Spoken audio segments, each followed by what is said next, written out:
सोना तर सोना. आता हे माईक झाले, साऊंड आपण सांगतो मिक्सर 150 बटनाचो, इको ती चाटी वाढव गेन वाढव.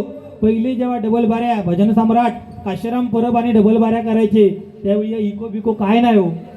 साधारणसा एखादा थोटा आणून पुढे ठेवायची आणि ती मशनीत केबली टाकले तर निलगिरीच्या झाडावर 2 पुण्याला लावायची. 7-8 गावांचा आवाज जाय ऐका, पण पुढ्यातल्या काय समजा नाही. ही परिस्थिती तेव्हाची होती. तशा परिस्थितीमध्ये सुद्धा त्या भजनी बुवांनी भजन केली आणि ते अजरारम्य झाले. उगाच नाही, बरोबर ना माऊली? आज बघा, जे शलाव पेटाव म्हणून सांगत होते चव्हाण बुवा, जे शलाव पेटाव घराकडून फोन येता माका जे सांगत होते ते सुद्धा बॅटरी चालू करून व्हिडिओ करून घेतात. म्हणजे विचार करा, हे बघा पुढे आहेत मग.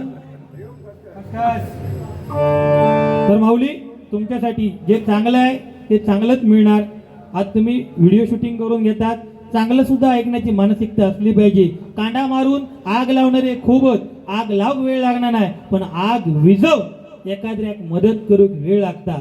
पूर्वीच्या काळात एखाद्या 4-5 जणांची भांडणं झाली तर 5वं त्यांना सोडवून जायचो, पण आजकाल परिस्थिती वेगळी झाली आहे. 4 जणांची भांडणं झाली तर 5वं मोबाईल घेऊन शूटिंग करता. ही सध्याची परिस्थिती आहे. पहिला प्रेम या वेगळाच होता. चिठ्ठीचा प्रेम, चिठ्ठीचा. तुमच्या काळात कसला होता?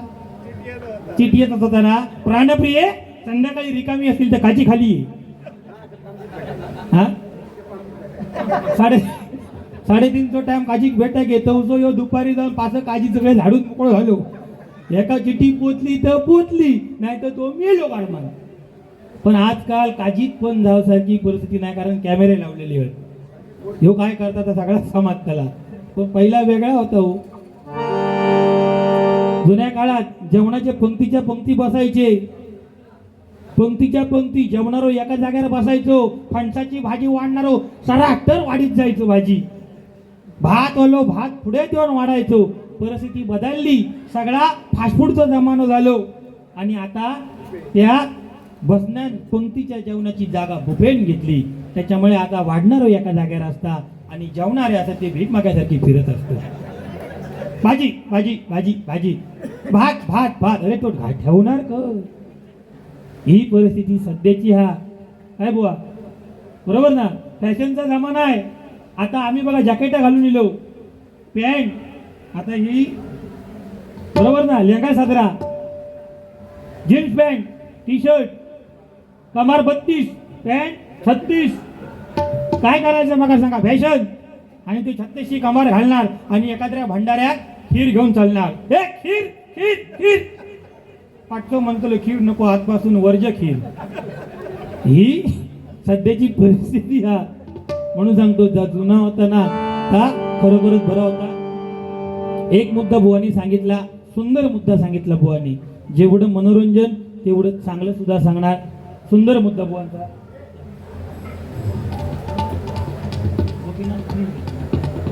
कैलासवासी गोपीनाथ खानविलकर यांच्या स्मरणार्थ या माऊलींकडनं 501 रुपयाचं बक्षीस आलेलं आहे. मनपूर्वक धन्यवाद धन्यवाद धन्यवाद.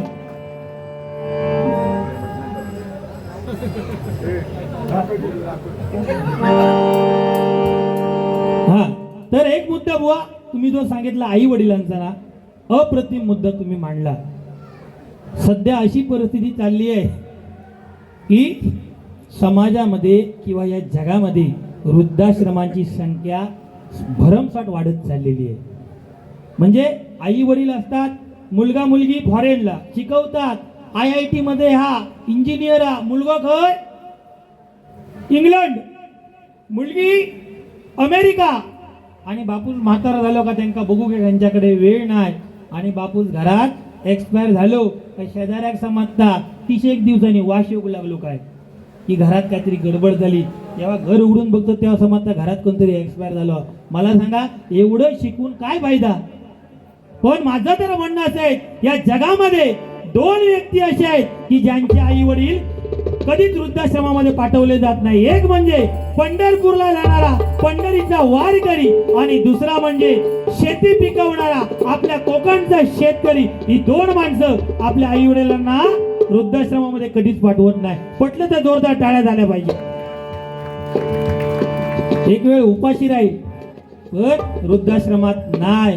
बघा आता तुम्ही जागेवर येलास की नाही. मगाशी तुमका फोन होते घराकडसून, माका पेटयता माका पेटयता माका पेटयता, पण तुमका धगावापासून मी वाचवलंय. बरोबर ना. बघला त्याचे शांत झाले, त्यांना सगळा पटला. आजचा जा का औषध हा या घराकडे जाऊ, जर तापलेला असला त्याच्यावर जाऊन वाचायचा, पूर्ण शांत. हा चांगला तर चांगला.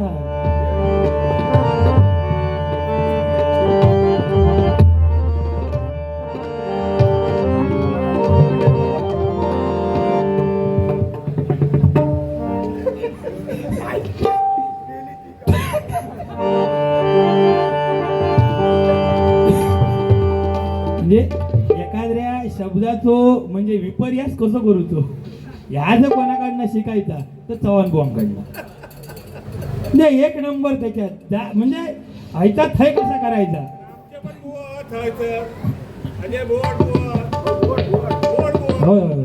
एक नंबर. ना भाला ना बरीची, ना भाला ना बरीची, ना भाव पाहिजे. ना भाला ना बरीची, ना भाव पाहिजे. तुझ्या रक्तामधला भीमराव पाहिजे. तुझ्या रक्तामधला भीमराव पाहिजे. तुझ्या रक्तामधला भीमराव पाहिजे. ना गर्व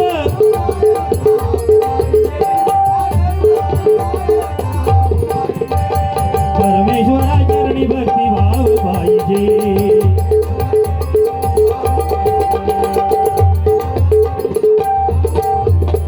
ना गर्व अहंकार ना हाव पाहिजे. ना गर्व अहंकार ना हाव पाहिजे.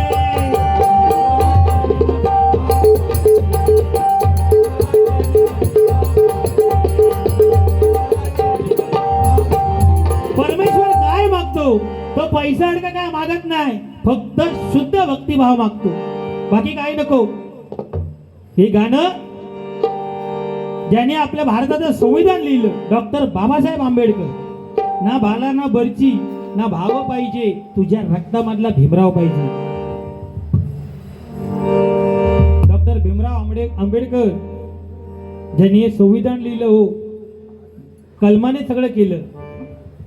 काय बुवा बरोबर ना. हा त्यांका सुद्धा असे बोलणारे खूप होते, पण त्यांनी लक्ष दिलं. खर्जात लावता खाली लावता बोललो कोण नाही बोला, म्हणून त्यांनी आज त्यांचं नाव अजरामर झालं. याचं कारण ते तो लाल टी शर्ट ओलो दादा हसता खर्जाचा विषय येलो काय. हे काय समोर बसलेलो बघा गरम स्वेटर वालो, त्याका खर्जा आवडलेलो दादा थँक्यू. हा म्हणून म्हणतोय बघा.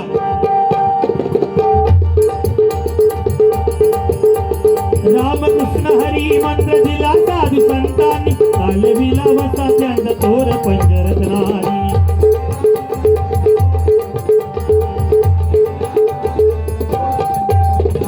रामकृष्ण हरी मंत्र दिला साधू संतांनी, कालविला वसा त्यांचा थोर पंजरत नारी.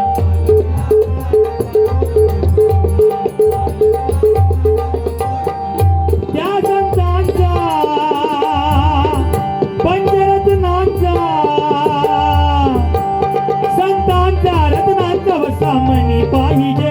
संतांचा रत्नांचा सामनी पाहिजे.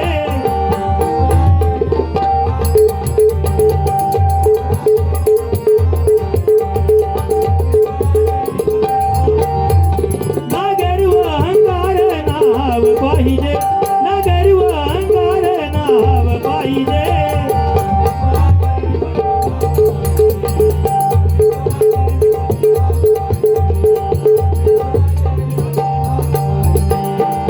बरोबरच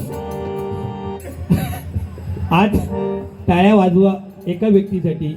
हा मुलगा जो भजनामध्ये बसलाय, छोटा मुलगा, जवळपास नाही म्हटला तरी आता 11:15 झाले, 11:15, आणि तरी सुद्धा हा मुलगा भजनामध्ये येऊन बसलेला आहे. जोरदार टाळ्या वाजवा, कारण सध्याची पिढी ही पबजीच्या मागे हा मोबाईलच्या मागे हा बघू तर त्याच्या हातात यातला लांब मोठा फळकूट असतात. कोरोना थैसून चालू झालो हा थैसून ट्युशनच्या नावाखाली फक्त मोबाईल हाती. लहान मुलांच्या हातात मोबाईल जरूर द्या, पण ती लहान मुलं मोबाईलचा वापर कशासाठी करतात, मोठी माणसं मोबाईलचा वापर व्हिडिओ कॉलिंगसाठी कशासाठी करतात त्याच्याकडे पण लक्ष द्या. हा भजनाला आहे म्हणजे ते का पटाक होया होय हो भजना करत ते बसले होत. हा विश्वास नाही म्हणून व्हिडिओ कॉल करून ते दाखवतं की खरोखर भजना घडते नाही ते लंबा ढाकत.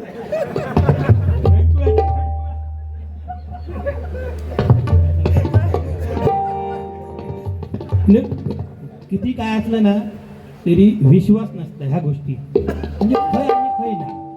म्हणजे एक अशीच गोष्ट तुमका गंमत म्हणून सांगतो.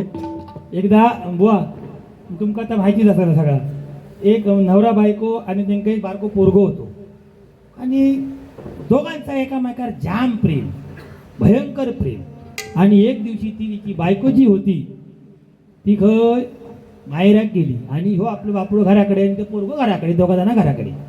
ही मायराक गेली 7-8 दिवस झाले आणि हिना फोन केल्यान 7-8 दिवसानंतर पहिला दिवस फोन हॅलो जानू कुठे आहेस. तो मालो घरी आहे. तू काय करतेस पिल्लू. आता सध्या ती फॅशनच हा म्हणजे नवऱ्याक जानू सोनू बायको पिल्लू. अरे काय त्या कुत्र्याचा पोरता ही सध्याची परिस्थिती हा. यदा मोठा लचण असला तरी बाबू चहा घेऊन ये रे बाबू का ही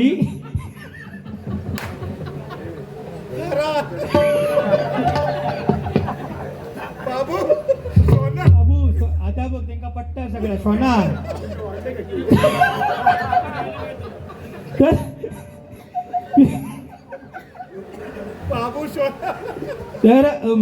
विषय असं झालो की तिने फोन केलाय बाबू काय करतो सोना काय करतोय तू जानू. हो मला मी काय घराकडे पण तिचा विश्वास नाही. व्हिडिओ कॉलचा विषय म्हणून सांगतोय विश्वास कसा असता तो. ती मला घरी आहेस ठीक आहे मग मिक्सर चालू कर. ना आपलं मिक्सर खाटकूट खटाक केला खडकारा आवाज दिलो. ती माली ओके ठीक आहे बाय बाय सी यू झाला. तो दिवस गेलो. दुसऱ्या दिवशी परत फोन केला. हिनी फोन उचलल्यान बाबू बोल. मला जानू काय करतोस. तो मला घरी आहे काय करणार. हो घरी आहे मिक्सर चालू कर. त्यानं आपलं खटखुट केल्यात मिक्सराचा आवाज दिलो. ही माली ठीक आहे ओके बाय बाय. आणि तिसऱ्या दिवशी तिनं काय करूचा एका फोनच लावल्यान नाही. ही म्हणाली आज आपल्या जानू सरप्राईज द्यायचा म्हणून तिनं फोन लावता न लावता ती घराकडे येली तर दरवाजावर बारको पोरगो बसलेलो होतो. त्यांचं झील ती विचारता बाबू अरे पप्पा कुठे गेले. तो बारको पोरगो सांगता मम्मी पप्पा कुठे गेले त्या का माहिती नाही पण ज्या दिवशीपासून ती म्हणता मायऱ्या गेलं मामाकडे गेलं थैसून म्हणता पप्पा घरातून बाहेर पडताना पिशीत मिक्सर टाकतो आणि बाहेर खय जातात तो तिकडे बटना खटाक कोटा. म्हणजे विश्वासाचा विषय आला म्हणून सांगतो म्हणून म्हणतोय बघा